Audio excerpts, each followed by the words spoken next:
merci à Pierre Amrouche de nous consacrer un peu de temps. On va continuer à parler de notre histoire algérienne dans mon Algérie à moi, alors qu'on vient de célébrer en France, je le dis bien, et le mot célébrer volontaire, le 8 mai 45, la 80e anniversaire de la fin de la Deuxième Guerre mondiale en France. Les voix se sont élevées un peu plus cette année pour rappeler effectivement en mai 45 en Algérie, c'était pas forcément la fête. Et comme je continue à lire beaucoup de choses sur l'Algérie, un livre m'est arrivé de manière surprenante. Un livre de Marcel Régui, Les massacres de Guelmage, Algérie, mai 45, une enquête inédite sur la furie des milices coloniales. Je ne connaissais pas cette histoire et je veux bien que vous nous disiez en quelques mots, Pierre, dans cette histoire de mai 45 en Algérie et surtout ce qu'on appelle ce qu'on a appelé un testament retrouvé, comment cette histoire est arrivée jusqu'à vous? Eh bien, en rangeant des archives de mon père, euh, au moment où j'ai dû me séparer de l'appartement de ma mère, à la période de son décès, Hmm. j'ai retrouvé un dossier euh, avec marqué Algérie. Alors j'ai ouvert, bien sûr, et j'ai trouvé ces deux cahiers. J'ai tout de suite compris de quoi il s'agissait, puisque c'est une histoire que nous connaissions très bien dans la famille, étant donné que la famille Régui, qui a perdu euh, trois personnes dans cette affaire, trois personnes ont été assassinées, hein, deux hommes et une femme. Je connaissais les Régui personnellement. Marcel et Paul Régui venaient déjeuner avec mon père, boulevard Malesherbes, dans les années 55-60. Et très souvent, j'ai assisté à ces repas. Et donc, je connaissais tout de l'histoire. Et je connaissais surtout le fait qu'il était impossible d'en parler, à tel point que la dédicace du livre de photos d'Henriette Grinda, Algérie, préfacé par mon père, le livre avait été interdit parce qu'il est dédié à la mémoire justement des trois membres de la famille Régui qui ont été assassinés en mai 45 à Guelma. Donc cette simple dédicace a suffi à ce que le livre soit totalement interdit et ce sujet était complètement tabou. Ça le reste aujourd'hui encore, hein, parce que moi qui suis née en France, dans une région en plus qui a été, même si je suis née bien après la fin de la Seconde Guerre mondiale, mais moi qui suis née dans le nord-est de la France, on sentait effectivement à la frontière allemande, on sentait que l'évocation des trois conflits entre la France et l'Allemagne pouvait créer encore certaines réticences, mais aujourd'hui on en parle un peu plus librement. Mais cette question des massacres de mai 45 et moi, je les ai découverts qu'il y a quelques années et je vais vous livrer une anecdote. J'ai eu dans mon immeuble à Paris une enseignante à laquelle j'ai prêté, une enseignante française, à laquelle j'ai prêté un certain nombre de livres, qui me disait que dans sa classe de collégiens, elle avait fait lecture de la problématique, les massacres en Algérie de mai 45 et beaucoup de collégiens ne connaissaient même pas, n'avaient jamais entendu parler de cette histoire. Et j'imagine que Oui, si c'est le cas ici, c'est le cas également en Algérie. Donc voilà, soit on a résumé et c'était un sujet tabou, ou soit on a limité ces massacres à une journée identifiée comme le 8 mai 45, la fin de la Seconde Guerre mondiale en France, et on a mis ces émeutes sur le compte d'un mouvement des indigènes, des Algériens, enfin, même pas d'Algériens, des musulmans qui ont manifesté à Sétif et on en est resté là. Mais depuis Sétif, effectivement, et depuis récemment, les langues se délient et on dit qu'effectivement, il y a eu le 8 mai 45 à Sétif, mais il y a eu Guelma, il y a eu Kherrata et surtout Guelma. euh, oui. D'autant plus que vous en avez parlé, l'histoire de Mahmoud de Marcel Régui qui est allé étudier en Tunisie et son chemin a croisé celui de votre père. Oui, lui, il vivait en Tunisie. Ce testament que vous retrouvez dans les affaires de votre papa à la mort de votre maman, en fait, ce testament, ce mémoire, en tout cas, était-il, ce livre que je tiens entre les mains, était-il destiné finalement à être publié ou pas? Cette enquête, c'est véritablement une enquête détaillée que livre Marcel Régui, parce qu'il l'a écrit quelques mois après l'assassinat, parce qu'on ne peut pas évoquer Oui. d'autres mots, l'assassinat terrible de trois de ses frères et sœurs. Hum, Et hum. alors, pourquoi a-t-il écrit ça? Comme un témoignage. J'imagine que s'il a donné ces cahiers à mon père, c'est qu'il pensait que mon père aurait plus d'influence que lui pour les faire publier. mm, Mais tout ça a été complètement enterré. Et, et voyez-vous, moi, je n'ai aucun souvenir. Autant j'ai des souvenirs des discussions politiques avec Marcel Régui, Paul Régui et mon père, je n'ai jamais entendu parler de ces deux documents. Il se trouve qu'en 62, à la mort de mon père, ma mère a demandé à une amie de la famille, Jeanne Blum, qui était la veuve de Léon Blum, de classer les correspondances et tous les documents. Et ces deux cahiers, je les ai retrouvés dans les archives qu'elle avait classées. mm, Mais elle-même, je ne sais pas, j'imagine qu'elle avait regardé ce que c'était, mais ça n'apparaissait absolument nulle part. mm, mm. Nulle part, nulle part. Ouais, et d'ailleurs, on comprend à la lecture de ce livre qui est une enquête, je dirais, qui est un récit détaillé avec bon nombre d'annexes qui indiquent les rapports de police, qui montrent les exactions. En fait, on peut ni plus ni moins parler de Mhm, crimes couverts par l'État et à différents niveaux. Je veux dire, ni plus ni moins, sûr. la situation de Guelma, elle est un peu particulière, parce qu'on rappelle, enfin moi j'ai découvert que, autant je disais Sétif, c'était autour du 8 mai 45, c'était le 8 mai 45 matin. Guelma, on se rend compte que l'enquête que mène Marcel Régui détaillait les événements, l'organisation dont les milices se préparent dès le 1er mai. Donc, on ne peut absolument pas Certainement. cautionner le fait que ce soit un événement spontané. Et il y a, il Oui. y a- il y a- il y a un aspect préméditation, en tout cas une volonté. Et pourquoi à Guelma particulièrement? Également, d'abord, la population musulmane y avait pris beaucoup d'importance Mm.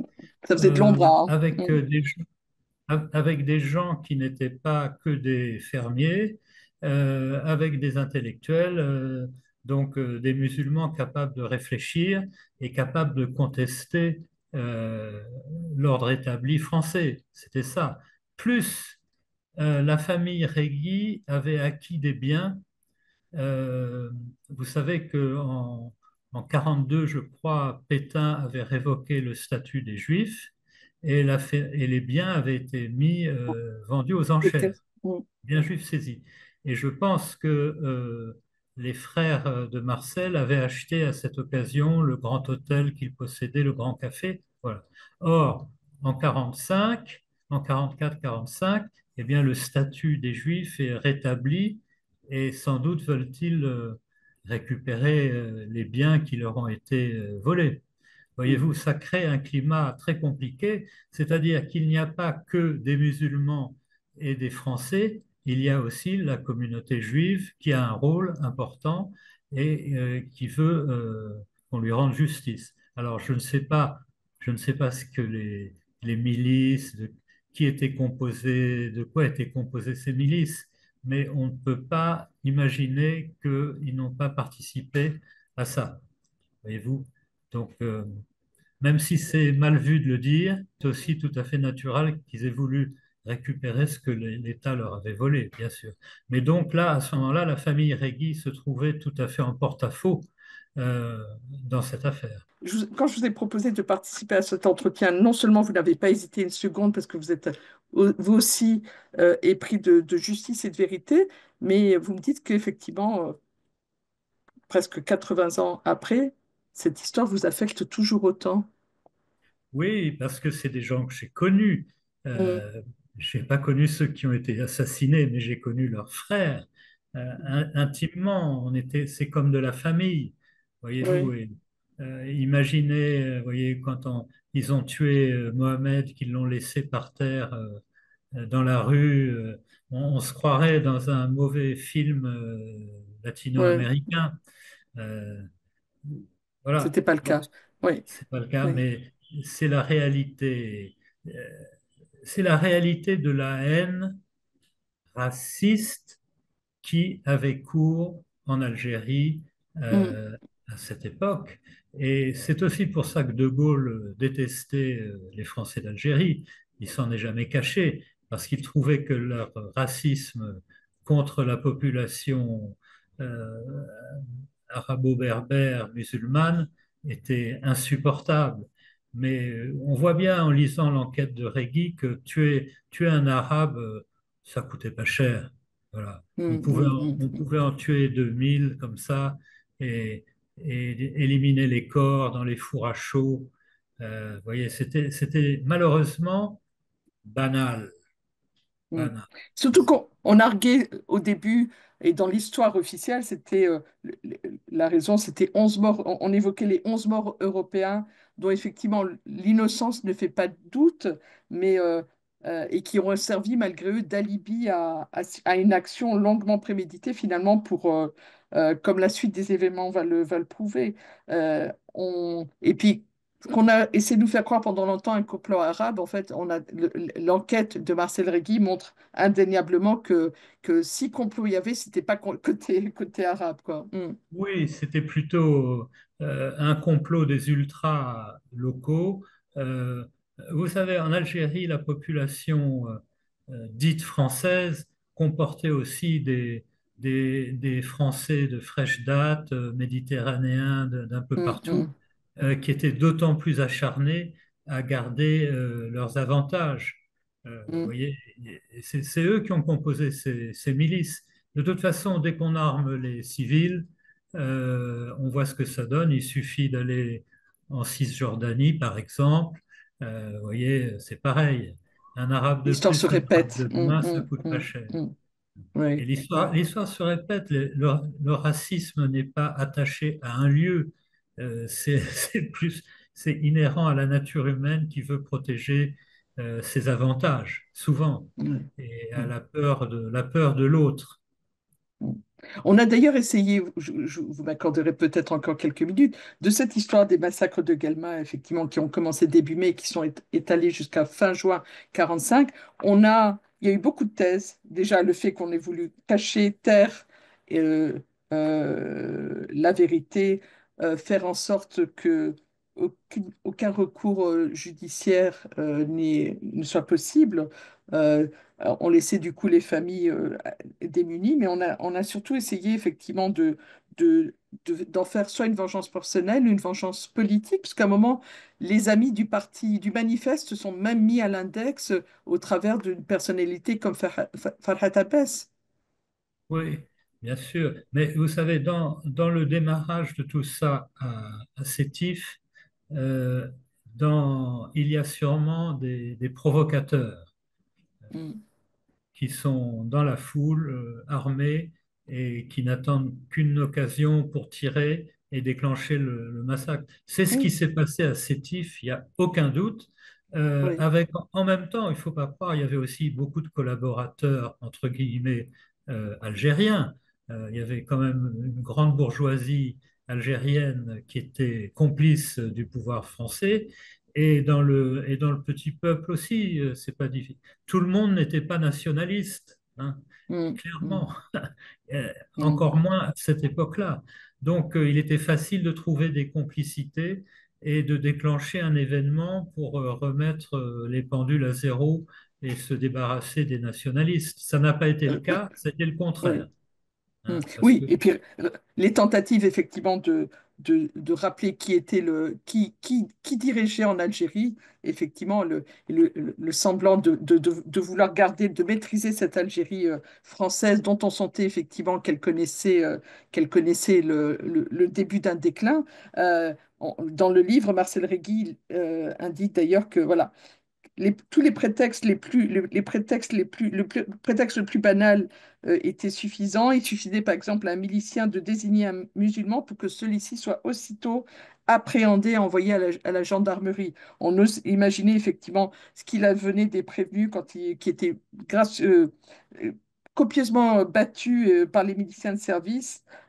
Et que là-dessus, le lien ou le rapport avec la Seconde Guerre mondiale et certaines méthodes utilisées oui, par les nazis n'est pas en reste.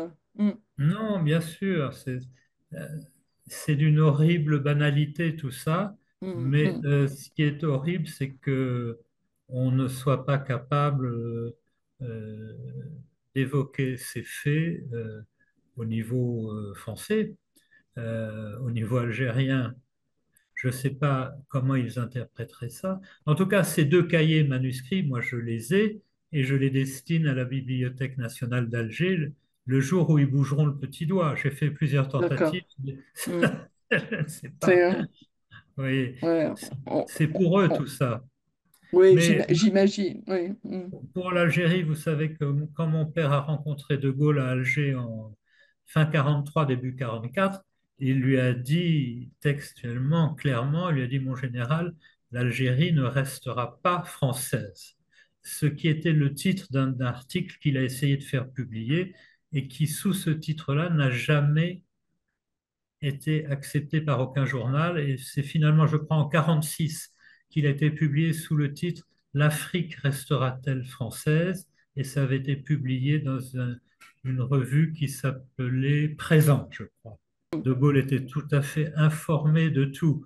Maintenant, au moment où ça s'est passé, où les événements de Sétif-Galma se sont passés, imaginez que la France était en pleine ébullition, euh, des assassins, il y en avait partout, hein. Tous les juges qui s'étaient compromis avec Vichy, etc., ils étaient encore tous là au pouvoir. Euh, Oui. Ils étaient Beaucoup en tellement bien au Algérie. pouvoir. Hein? Beaucoup En Al- beaucoup s'étaient même repliés en Algérie d'ailleurs. Oui. Oui, en Algérie, partout. De toute façon, on pouvait pas. Oui. L'épuration était forcément limitée. Mm. Oui. Oui. Donc, Oui, et il faudrait, et dans les, quels sont les recours aujourd'hui? Enfin, j'imagine qu'en termes de justice, les dossiers sont clos, ils ont été rapidement clôturés et complètement. de manière très habile par les différentes institutions. J'ai du mal à le citer, mais je voudrais quand même citer de sinistre mémoire un monsieur qui s'est distingué pendant toutes ces périodes dans la région de Guelma et Sétif, mais également, m'a-t-on dit récemment, en Grande Kabylie. C'est le sous-préfet André Jean Achiari, même si on sait que c'est pas l'histoire d'un seul homme, la responsabilité d'un seul homme, mais Oui, c'est lui qui disait je suis comme le lait, à un moment je déborde, c'est ça? C'était oui, c'est autant ça, oui. évoquer son comportement irascible et surtout incontrôlable. Ah, il faudrait que des historiens aujourd'hui décident de faire le portrait de ce genre de personnage, oui, Mm. pour les Qui était très sortir. controversé, Pierre, hein. Il était controversé parce que je lisais rapidement sa biographie. Il n'a pas que des états de service glorieux, quoi. Mm. Non, non, non, non, bien sûr, c'était pas le meilleur d'entre tous, mais malheureusement, il s'est trouvé en situation pour tirer les ficelles, exciter les uns et les autres et créer ces milices, ces comités de salut public. C'est monstrueux, monstrueux, et avec un sentiment total d'impunité. Voulez-vous réagir sur l'information récente d'un groupe de députés français qui s'est rendu à Sétif le 10 mai dernier afin de commémorer euh, les massacres dans la région de Sétif, Guelma et Herrata, et qui demande instamment au président Macron de reconnaître ces massacres comme crimes d'État? Vous avez une réflexion, un avis à partager avec nous, Pierre? Je pense que c'est bien la moindre des choses qu'on reconnaisse ces massacres et que on utilise les documents qu'on possède pour en confirmer la véracité et que dans l'histoire, justement, cet événement malheureux retrouve toute sa place, ne serait-ce que pour les gens qui ont les milliers de personnes, parce que Marcel Régui parle de probablement 2000 à Guelma, mais cette affaire a affecté toute la région. Donc, c'est peut-être 2, 3, 4, 5, 6 000 personnes, en fait, qui ont été assassinées entre Sétif, Guelmar, Harata et tout ça. Donc, on ne peut pas laisser ça euh, sous le tapis. Et je pense qu'une grande part des problèmes que le gouvernement français a avec le gouvernement algérien tient à ce genre de détails Mm. euh, et que, voilà, ça ferait du bien, effectivement, que le président Macron en parle. Encore faut-il qu'il choisisse les bons termes et que les faits ne soient pas pires. Mais si vous voulez, surtout, euh, vous et moi qui allons très régulièrement en Algérie, on sait à quel point les Algériens sont francophiles. On essaye, si on écoute certains membres de gouvernement, on a l'impression que c'est des ennemis jurés, mais c'est absolument faux. C'est faux. Il n'y a pas plus français que les Algériens. Et Mm, je pense que ça aiderait qu'on en parle de cet aspect positif de la présence algérienne en France. Voilà, surtout, mm. ça éviterait beaucoup, beaucoup, beaucoup de choses. Voilà. Mm. D'autant plus on appartient à deux peuples qui sont appelés à s'aimer éternellement. Donc je pense que là-dessus, il faut apprendre à aller de l'avant. Je sais que l'apaisement viendra par la parole, par le partage des archives, mais effectivement, et par la reconnaissance d'un certain nombre de méfaits dont la France n'a pas à s'enorgueillir. Mais voilà, il faut avancer et c'est vrai que il y a beaucoup d'espoir pour que les jeunes générations françaises et algériennes Oui, s'approprient cette histoire et surtout avance sereinement. Mm. bien sûr, hein, ceux qui sont nés après 62, ils connaissent rien de tout ça et ils comprennent pas pourquoi on les déteste en groupe. C'est idiot. En tout cas, moi, je n'ai jamais entendu en Algérie de propos anti-français. En France, on entend beaucoup de propos anti-algériens. Voilà, c'est ça. Oui. L'actualité nous rappelle effectivement on n'est pas hors sujet. Merci beaucoup, Pierre. Un dernier petit clin d'œil. Comment va Cyril Irilali? Ali, Comment va... Oui. ben, Cyril Ali va plutôt bien. Euh, J'y ai des projets dont je ne peux pas parler pour l'instant, Je ne vous ai euh, pas posé la question d'ailleurs. mais il y a des projets. Oui, Voilà. génial, j'espère. Et je l'avais déjà dit la dernière fois et je me plais à le dire. Comme on dit, chez nous, il n'y a que les montagnes qui ne se rencontrent pas. Donc voilà, que ce soit ici à Paris ou de l'autre côté de la Méditerranée, j'aurais bonheur à vous retrouver. En tout cas, voilà. J'ai volontairement, je ne suis pas Bien rentrée dans sûr, les avec détails parce plaisir. que ouais, les détails sont vraiment particulièrement émouvants et éprouvants, mais je pense que c'est ce genre de livre qu'il faudrait lire dans les collèges ou dans les lycées pour analyser, pour comprendre ce qui s'est passé et surtout Oui, avancer sereinement. L'histoire n'est pas de, aujourd'hui, 80 ans après, d'aller chercher les héritiers de ces assassins. C'est juste effectivement de dire la vérité, parce que on sait très bien que quand on cache la vérité, tôt ou tard, elle nous rattrape. On mettra toutes les références et pour rendre hommage à Marcel Régui et à cette enquête que je rappelle qu'il a livrée en 46, donc de manière toute fraîche après le massacre de trois membres de sa famille. un mois après, il était sur place. Mm, mm. Marcel est arrivé un mois après de Tunis. Voilà, c'est Pour comme que ça. nul n'oublie. Et Pour que nul n'oublie. c'était un homme formidable. Je veux bien le C'était croire. un homme À l'émotion exceptionnel. oui, à l'émotion que suscite encore cette lecture et l'évocation de cette digne famille, j'imagine effectivement que la, et c'était des grandes, des belles personnes, donc puisse-t-elle reposer en paix. Et puis une pensée pour vos parents et puis pour la famille Régui. Et merci beaucoup Pierre depuis. Alors vous êtes où aujourd'hui? À Lomé, À au Lomé? Togo. Bon,